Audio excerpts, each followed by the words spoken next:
Okay, so what you're going to see now is some exercises with Giselle and Ivy. Giselle is a German Shepherd. Ivy is a Belgian Malinois. The exercises that I've asked to see today as part of the assessment, although this won't be a stringent test for the handlers or the dogs.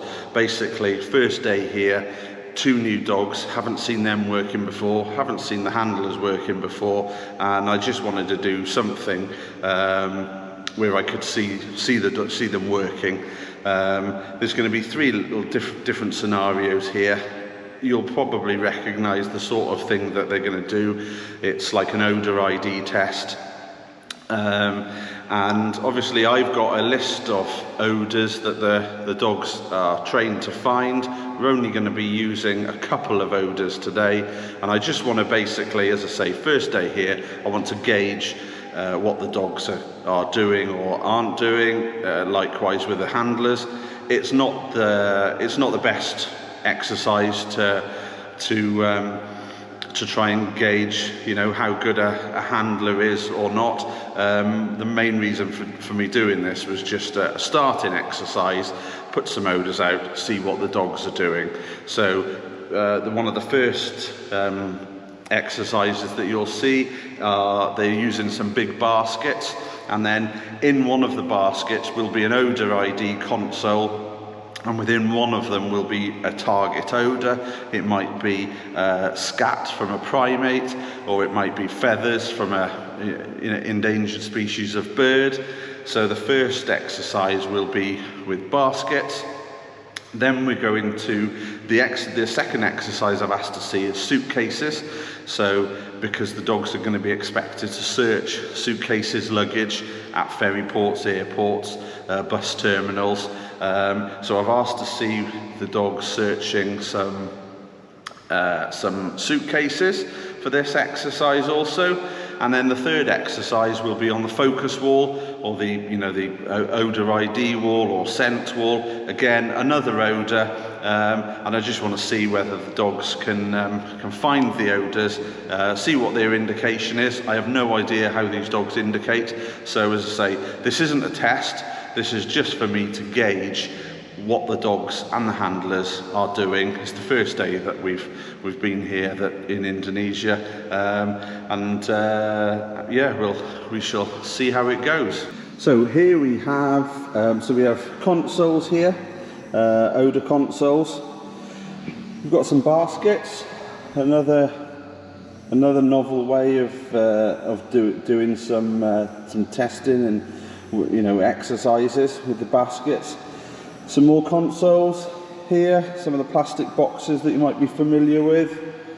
And then we've got some suitcases as well.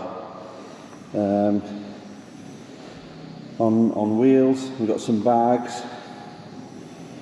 And some odours here in some jars. And then, over on this table, we have, these are the boxes, or the box here, and the cases and the basket that are used for the target odours. So they're all kept on a different table to all of the clean stuff, and actually the target odours should probably be on the other table over here too. So that's what these are the items that are going to be used for this exercise. And a nice big area to use, a nice hall. And over here for the third exercise is focus wall, scent wall, whatever you want to call it.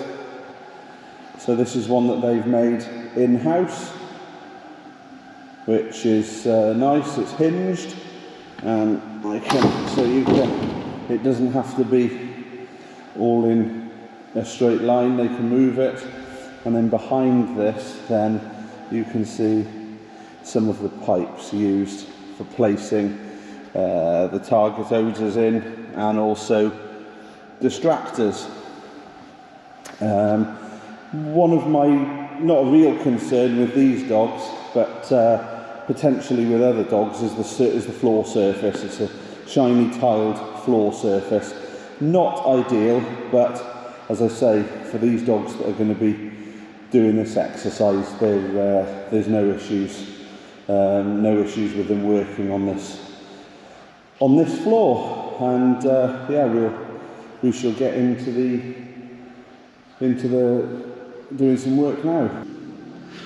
What I didn't mention earlier was, what I'm not particularly bothered about is whether the dog, whether there's a system or not. It's not a test.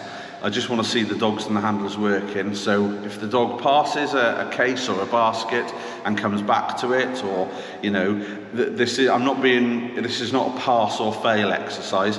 There's odours out. I just want to see whether the dog finds it, what the indication is. So yeah, if the dog goes past a basket and comes back, that's fine with me. This isn't, you get one chance at this exercise and that's that. This is the first time I've met these handlers and dogs. I've told the handlers this isn't a pass or fail test. It's a case of just showing me what can and can't be done, and what is and isn't being done at the moment.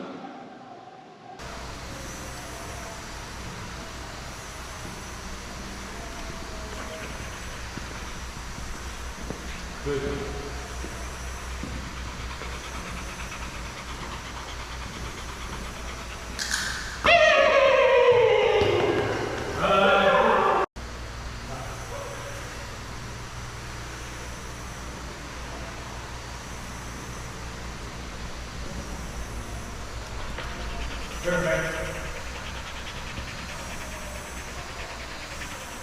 Good girl.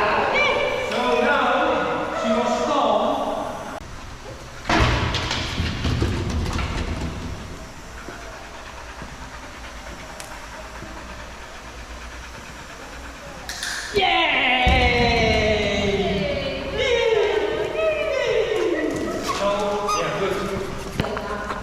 Dari awal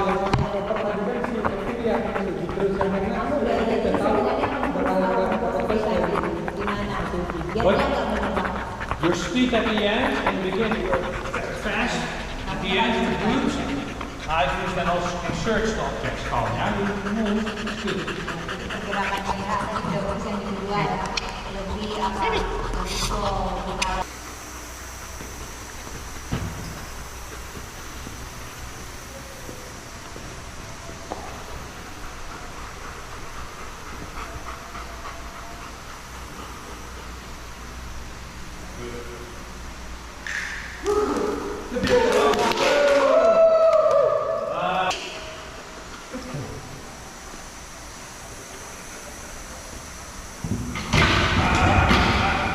Goed zo, meisje.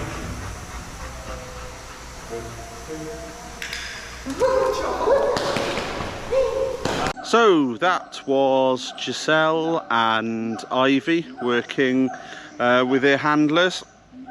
As I say, that was just my first day here watching these two particular dogs.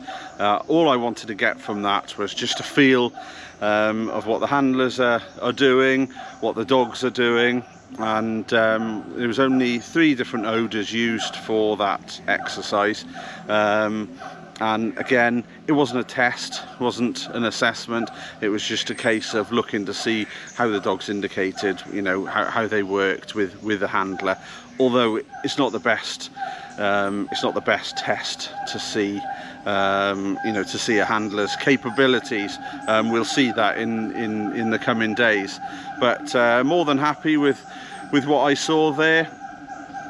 It's 30+ degrees in that hall. There's no air conditioning, there's some fans, and as you probably noticed, 3 very short exercises that both dogs did, but panting a lot. Really, you know, the conditions here and in this country are not ideal for working dogs.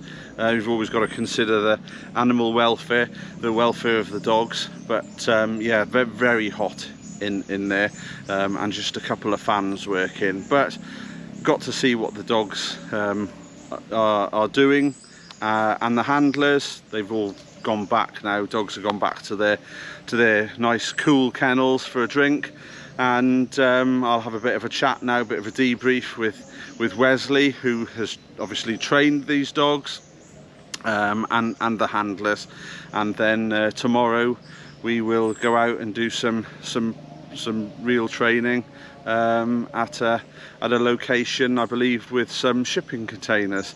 But yeah, for a first day and first little exercise, just to observe what the handlers and dogs were doing, I'm more than happy.